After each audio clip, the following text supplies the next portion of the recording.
Hello and welcome. I'm Debbie Georgiadis. Welcome to my show, America Can We Talk? Today we're going to hit three stories. The message from the Vice President of the United States to the people of Venezuela: you gotta love the leadership America is showing. Candace Owens and the BLEXIT rally, she rocked Los Angeles. And third, the lynch mob media strikes again. Stay tuned.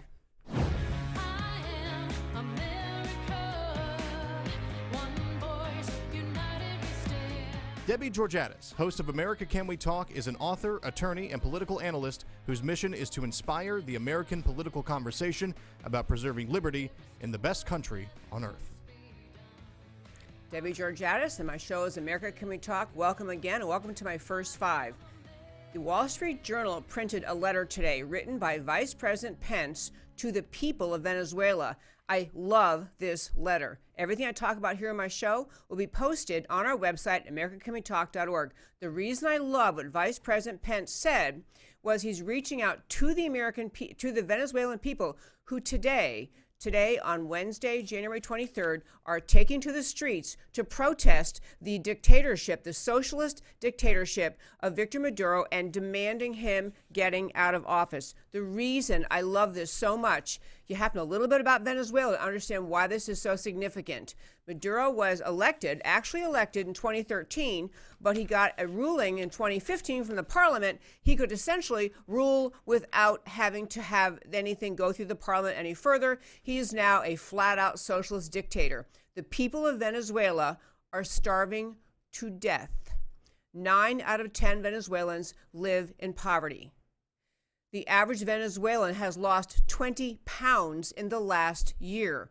People are literally breaking into the zoos and eating zoo animals, eating their own pets. There's stories coming out of Venezuela. Some of them are recounted in Vice President Pence's editorial in a letter in the Wall Street Journal about families having to awaken at 4 in the morning to send the kids out to get their one little receipt where they can get in line to stand and wait half the day for one piece of bread.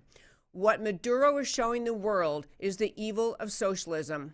What Vice President Pence, who obviously did this at the behest of President Trump, is showing the world is that this American administration is willing to say what many previous administrations simply would not do. Socialism is an evil. It is antithetical to the rights of individuals, antithetical to the freedom everybody wants. The editorial or the letter that Pence sent encourages the Venezuelan people as they are taking to the streets demanding Maduro step down. There's also in Venezuela the leader of the National Assembly who volunteered several weeks ago to take Maduro's place because as his unpopularity increased, this guy, and I'm going to say, I don't know how to pronounce his last name, but his first name is Juan. It's like Guido, however you pronounce it. The point is, he is the rallying point for the people of Venezuela. He volunteered to take Maduro's place, and Maduro had the audacity. This isn't elected.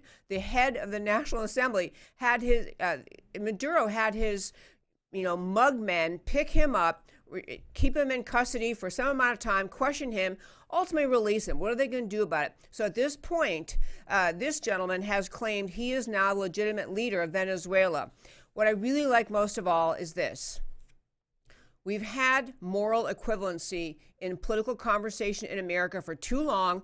We have had too many leaders, frankly, on both sides, unwilling to say freedom, free markets, and capitalism are better than socialism. Too many people unwilling to say socialism is an evil that destroys human freedom. It is antithetical to human freedom. The message from Vice President Pence encouraging the people of Venezuela, take to the streets, you're right, we're with you. America's already put aside something in the range of $100 million to help the refugees fleeing Venezuela. But the bigger point is the message from this administration is we know socialism is an evil. It's a great time to say it when we have Alexandria Ocasio-Cortez, Bernie Sanders, and frankly, too many young millennials completely clueless about the real impact of socialism on real everyday people.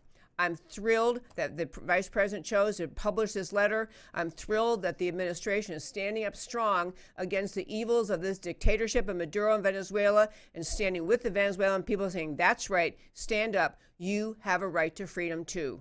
I'm Debbie Georgiadis. That was my first five for today. Stay tuned.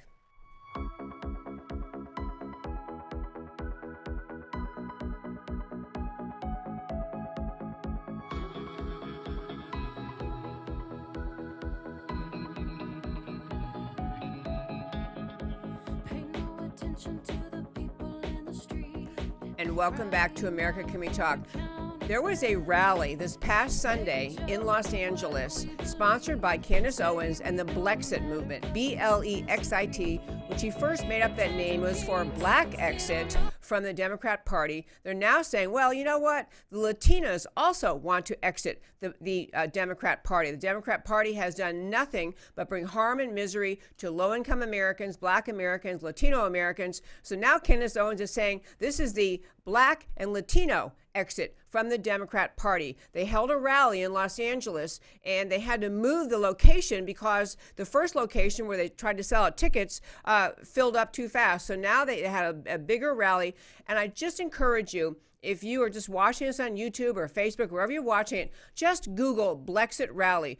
Also go to BLEXIT, BLEXIT.com or .org, whatever it is. Listen to the people, individuals speaking their hearts and minds about why they understand now that they have a right to think for themselves. They're tired of the sense that the Democrat Party thinks they own the minority vote in this country. I want to play just a few clips from the BLEXIT rally because it was really extraordinary and the worst news the Democrat Party has had in a long time. We have clip one, I believe, ready. This is Candace Owens. This is amazing. Wow.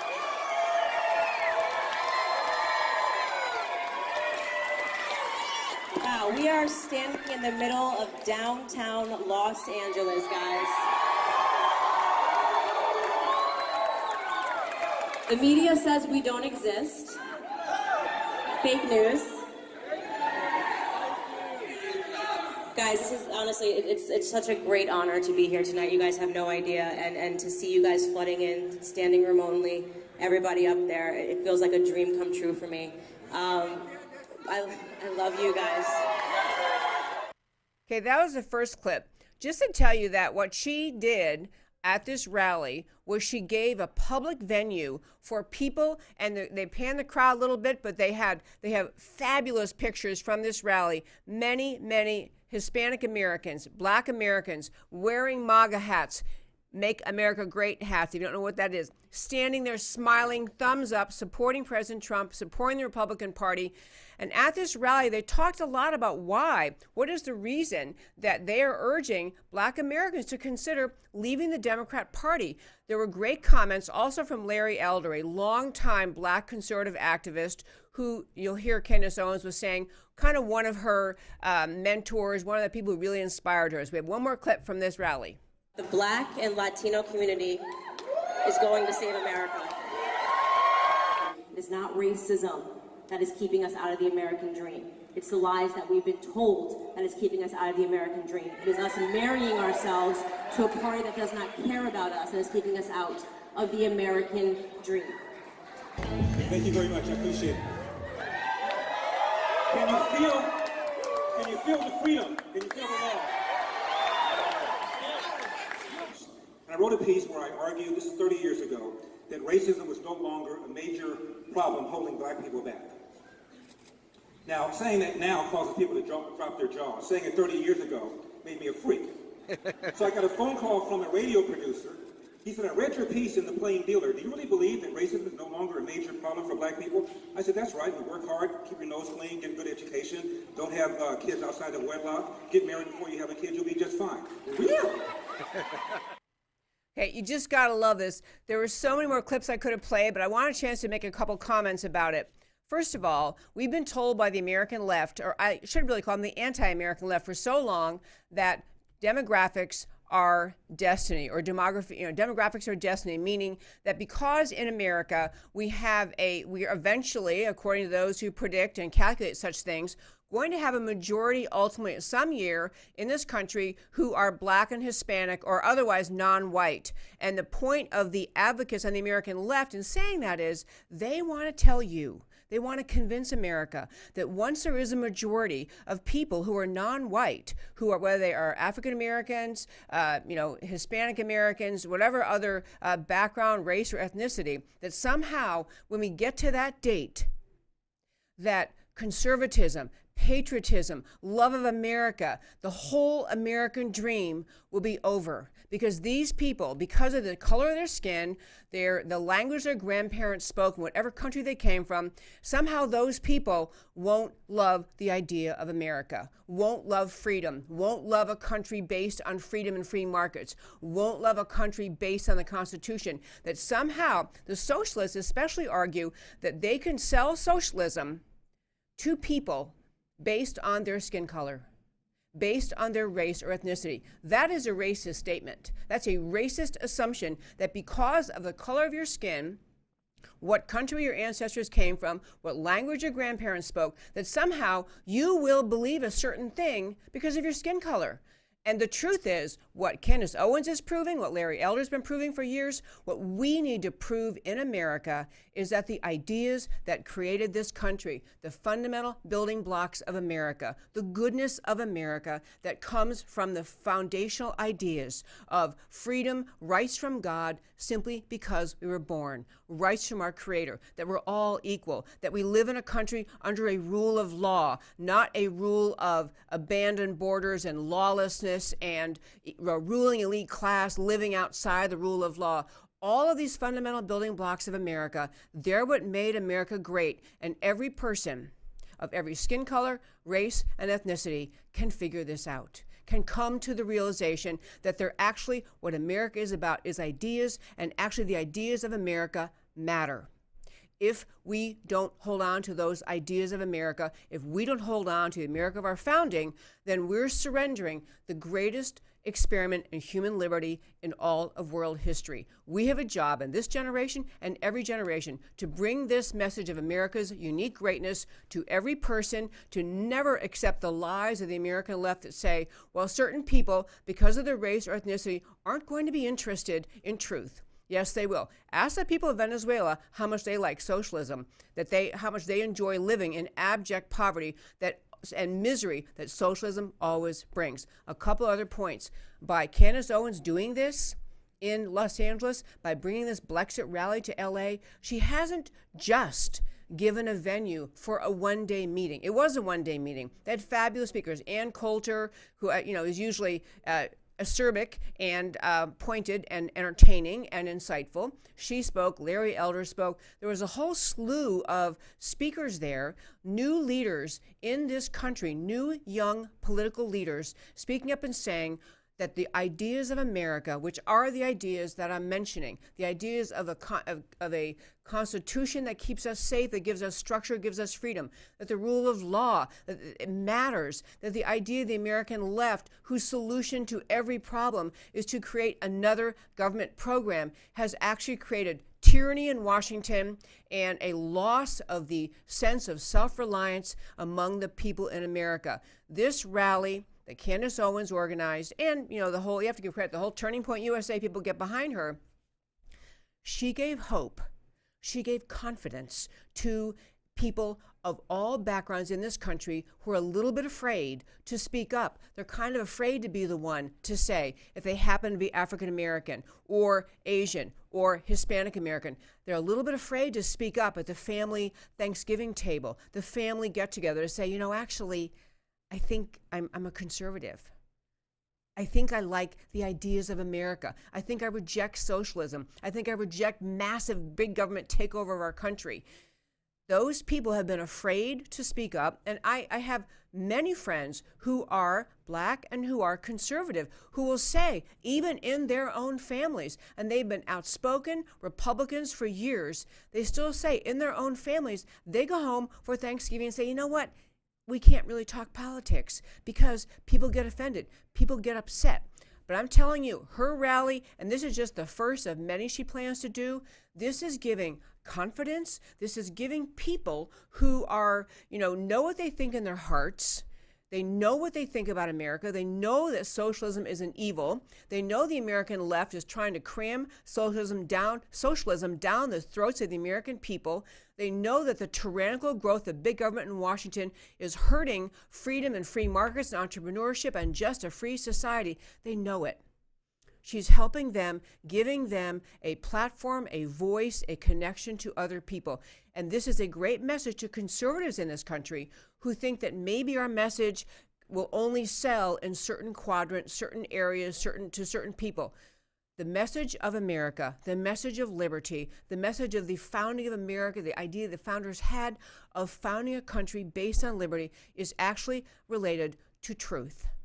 To the truth that we have rights from God because we were born. And that truth will appeal to more and more and more people. What we should learn from the BLEXIT rally is to never stop speaking up for America, never assume that the values of America, the conservative ideas of America are somehow not interesting or somehow won't sell to some group of people because of their race, ethnicity, or national origin. Truth is truth for everybody.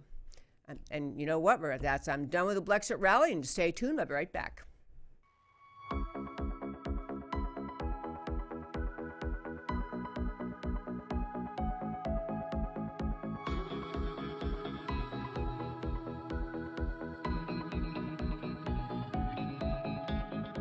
Pay no attention to the people in the street, crying out for accountability.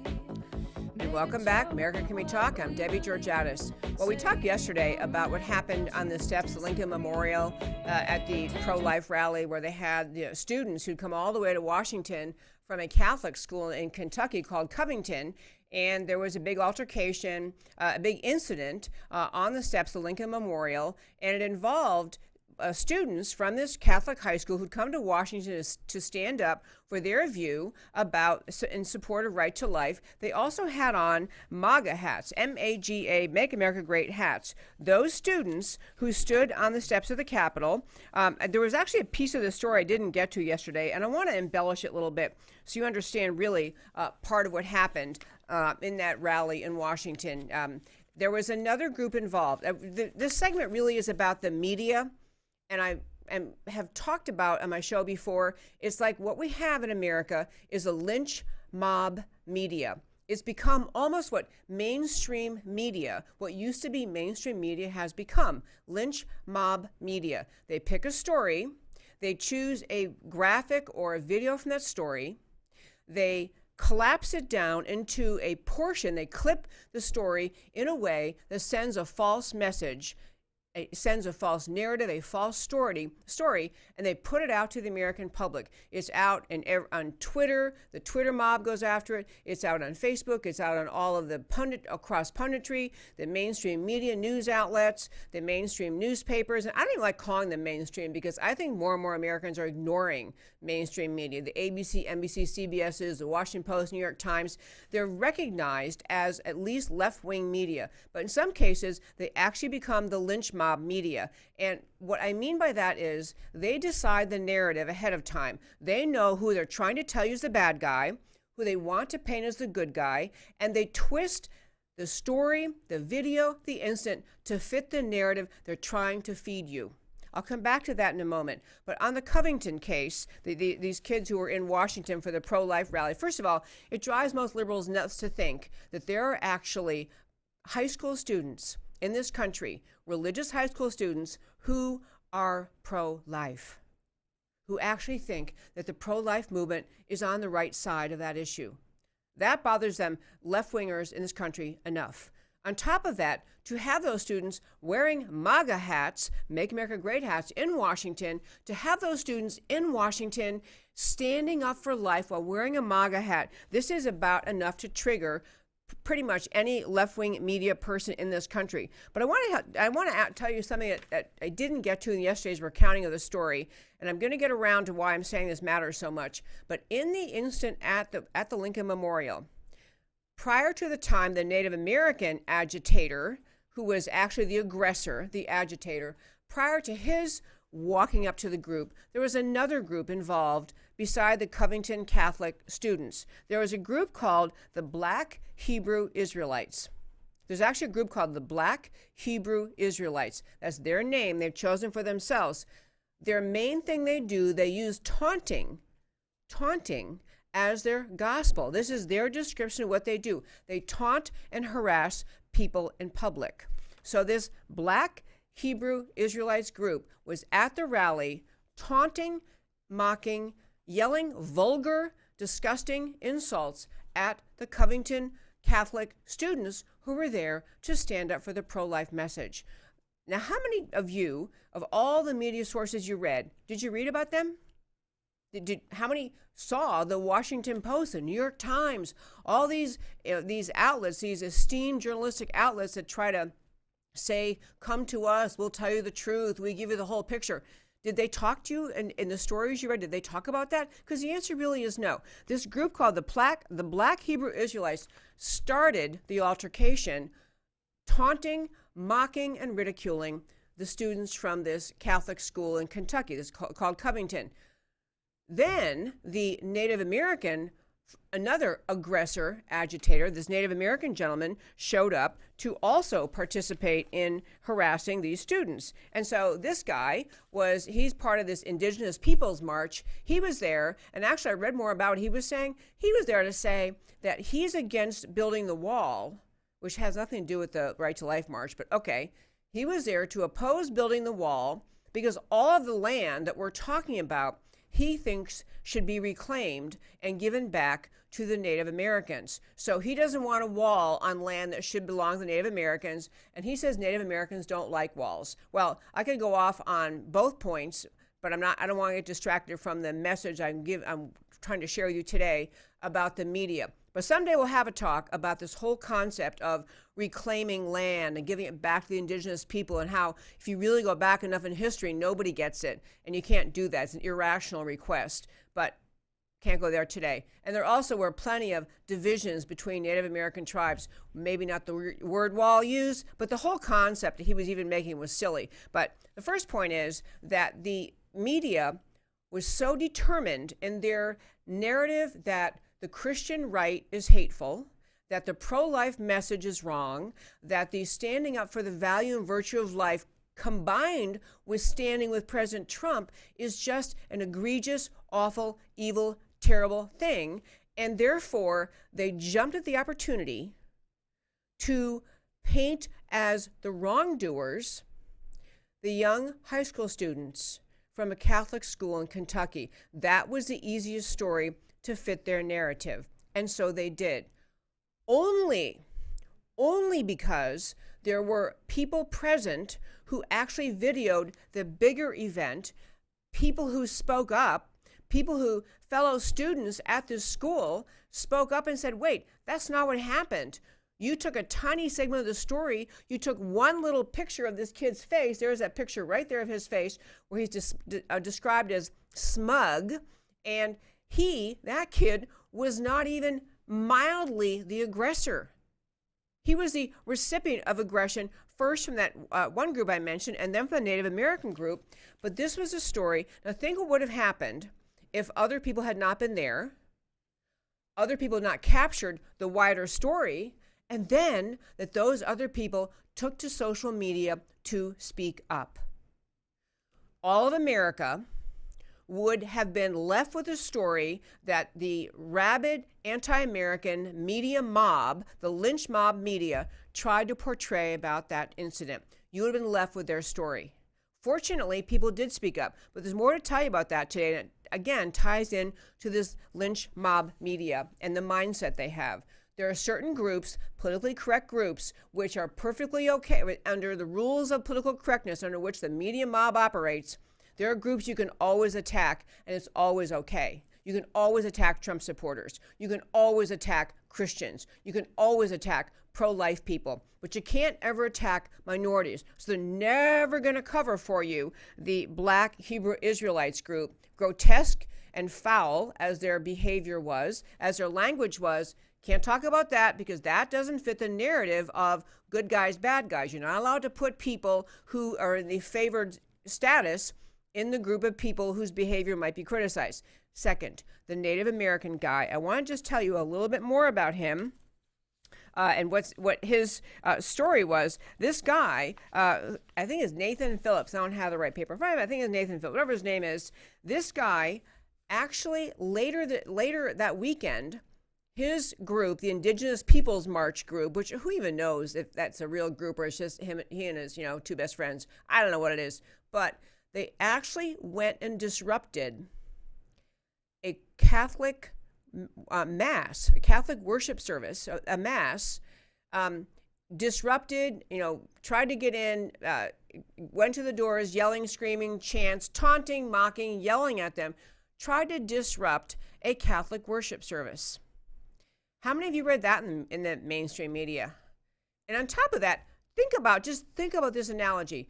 Suppose it was instead a Christian group that attempted to interfere with an Islamic, a Muslim worship service, or a Native American ritual, something that gets a favored status from the media. And imagine Christians have been the ones who showed up to disrupt somebody else's worship service. You would hear no end of it 24/7 on CNN and all the left-wing media, because this fits their narrative. Anti-Christian, anti-American, anti-Trump, anti-life. But because the mainstream media has their mob mentality, they have a list of people it's okay to attack and a list of people they will never attack. So you did not end up hearing the story about this Nathan Phillips guy, the leader of the Native American group that really caused the biggest problem at the Lincoln Memorial last Friday at the Right to Life March. On that subject, by the way, Nathan Phillips, I learned since yesterday, I think I mentioned to you yesterday that he's frequently described as a Vietnam veteran, and someone did a little bit of math and said, wait a minute, he's not old enough to have been a Vietnam veteran. He actually was in the military. He went AWOL 3 times. So he's not, and he wasn't in Vietnam. Not in Vietnam, that wasn't true. He did join the military, AWOL 3 times, finally gone out of the military. The point is, this is not a guy of stellar repute. Somehow, if he had been a Christian leader trying to be disruptive, I'm sure that we would be hearing every bad thing he'd ever done his entire life. But because he's not in the right group, the mainstream media does not complain about him. But an even deeper point I want to make today about the lynch mob media, and it's not just that they mislead and lie, which they do. They mislead and lie. They leave false impressions on the American people. But on top of that, they actually harm and hurt our culture. Covington Catholic School in Kentucky, after this incident and the lynch media mob went wild presenting a lie about what happened, and after the lie was, so after that, the school put out a statement denouncing the students. The Catholic diocese put out a vitriolic statement denouncing these students, and we're going to investigate and blah, blah, blah.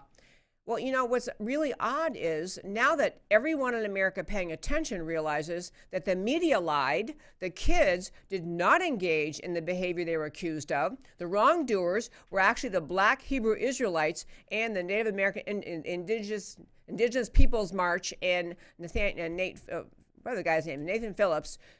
The bad guys were those people. The students were innocent.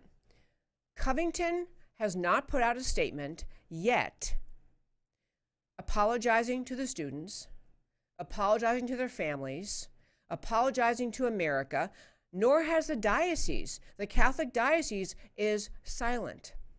And I'm going to tell you why.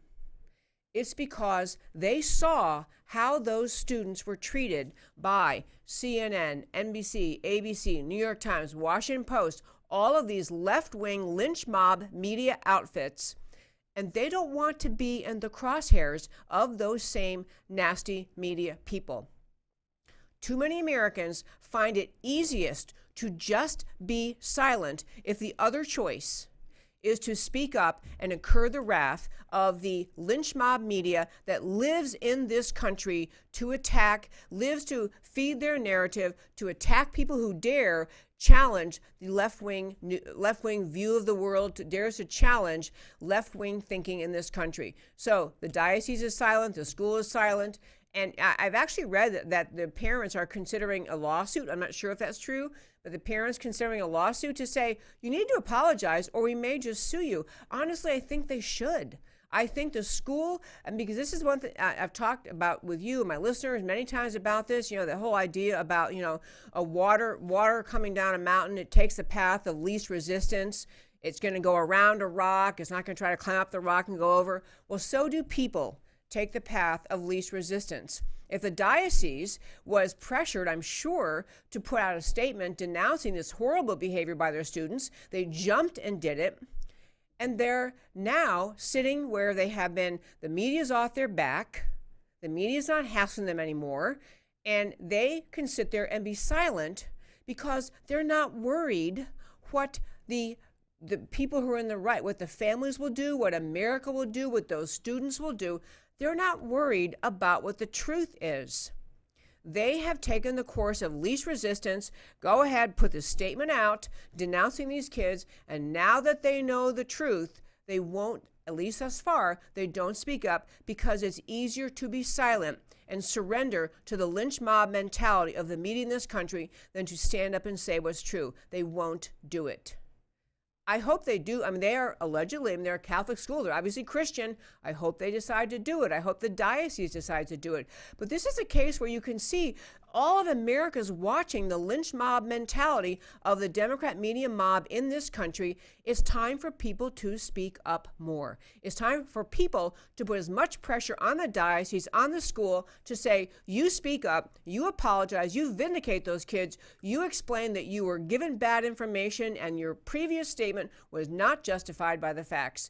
There should be pressure on them to do that. And a related story I want to hit, related to the Democrat media mob. And we're watching this whole BLEXIT rally that Candace Owens put on. And obviously, she's just speaking up for, her main point, because I've heard her speak actually and seen her and actually interviewed her. I mean, she's been on my show. She's a wonderful thinker.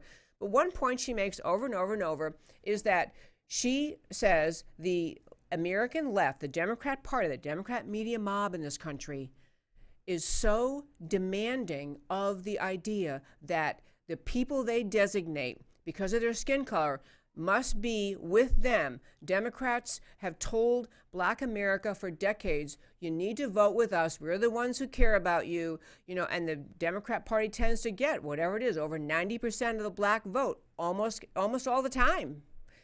And she is merely saying, Candace Owens, one message she has is, think for yourselves. Learn the facts yourselves. You ask yourself, what actually has the Democrat Party ever done that truly helped Black America? What is the reason for and if you're on Twitter, if you're not, you should be, but if you're on Twitter, go to look and see Candace Owens' tweets. She puts things out all the time, like about how the Democrat Party sponsored Great Society, the growth of government assistance programs, parallel the growth of single-parent homes in the Black community, and how single-parent homes directly translate into just all sorts of problems for young people growing up in single-parent homes. The odds of ending up as a student, as a child, growing up in a single-parent home with no father in the home, the odds are greatly increased that you will end up dropping out of high school, joining a gang, getting hooked on drugs, getting arrested, getting in trouble, just messing up your life. She makes these points and goes back to the Black community and says, I invite you to think for yourselves. Read the facts yourselves. Don't be told by some political party how you're supposed to think. Think for yourselves. Well, I'm going to urge you on one last point today related to the Democrat media mob and related to how the media forms and shapes stories to sway public opinion. I'm going to go all the way back to Ferguson, to the very unfortunate and horrible events of Ferguson back in August of 2014. And as you all obviously know, in Ferguson, Missouri, there was a shooting by a police officer of an unarmed young Black man in August of 2014. The shooting victim was Michael Brown. The officer involved in the case was, I can't remember his name, Darren Wilson, I think. But I want to go back and tell you something that I think many Americans do not know about that. Let me preface my remarks by saying the loss of any life is horrible. The loss of a young person's life is deeply painful to the family. You always wish there a way it could have been prevented. And what I'm about to tell you is something that is really an example of the media's relentless willingness to mislead the American people. at the time of Ferguson, August of 2014, obviously the shooting occurred, and then there was all sorts of investigation, as there should be, of course, as to what happened that day. What facts led up to that shooting by the officer in this case? Well, one thing that happened, and many people don't know about this, and again, it's on our website. If you go up to americacanwetalk.org, we're going to fix this today. Under on the home page, under the term podcast, there will be list of links. It'll take you to this very article I'm going to talk about today. So what happens is they had the shooting occurred, and then the case is taken to the grand jury. A grand jury hears a testimony put on by a prosecutor to make the argument to see if the grand jury, made up of citizens, will vote that to bring an indictment against an individual. So the district attorney is making a presentation to the grand jury in Ferguson to make the argument for the indictment of the officer involved in the Michael Brown shooting. Well, a playwright in this country, I didn't even know about this until now, but there's a kind of play. It's called a verbatim, verbatim, verbatim. It means word for word, a verbatim play. A playwright made a play of the grand jury testimony in Ferguson, Missouri, meaning he actually took the words, the testimony given by the individuals, by the witnesses, the same exact words the grand jury heard. As you likely know, the grand jury voted not to bring down an indictment against the officer. And so people were outraged. How could that possibly be? How could this guy not be indicted? He shot an unarmed young black man, a white police officer shot an unarmed young black man. How can that be the case? How could there be no indictment? And of course, racism is always the answer the left brings up. But this play that was created is literally a verbatim, word for word presentation by the of the words that were in the given as testimony by these witnesses. And we had lights go out here on this. Okay, you're going to figure that out. Okay. Anyway, word for word testimony. Well, part of what happened, which was really an extraordinary thing, is many people who watched the play learned for the first time the name Clara Jenkins. From now on, the rest of your life, every time you hear reference to Ferguson and reference to hands up, don't shoot, you remember that. Hands up, don't shoot came from that incident in Ferguson. It came from the belief, the news reporting, the lynch mob media reporting that said that Michael Brown, this very, very large, strong, muscular young man, he stood up, put his hands up, and said, don't shoot.